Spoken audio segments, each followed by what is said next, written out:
Здравейте! Напреженията днеска не са толкова между отделните държави, макар че в момента има войни по света, всички знаем за тях.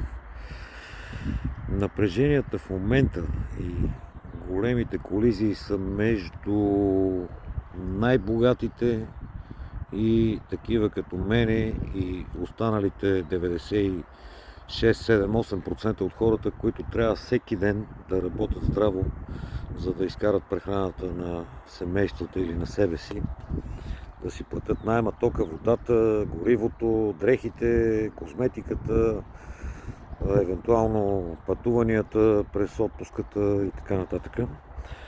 Та напреженията са между 1 или 2% най-богати хора в света, които дефинитивно искат да контролират абсолютно целия свят. Това са мултинационалните компании, зад които стоят мултимилиардери, които се опитват действително да контролират всичко и всеки. Какво ни остава на нас, обикновените хора, които не сме нито някакви политически фактори, нито някакви заможни хора, които могат да си позволят да си се разхождат спокойно. Ето и аз съм с работни дрехи, през обедната ми почивка реших да кажа 2-3 думи. На практика на нас, обикновените хора, ни остава да си вършим работата сравнително ефективно,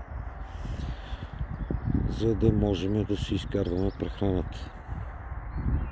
И това не пречи, разбира се, да имаме някаква активна политическа позиция или активна настройка, но за всяко живо същество на планетата, от микроба и мравката до през делфини, маймуни, слонове и до венеца на природата, човека, най-важното е оцеляването. За да оцеляваме, трябва да работиме ефективно.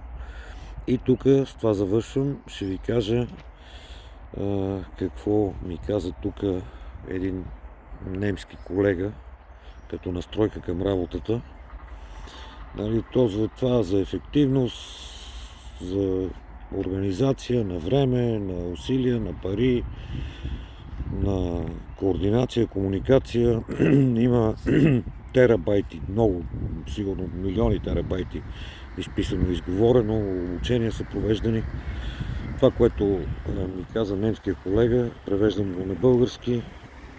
Мотото, под което аз работя, е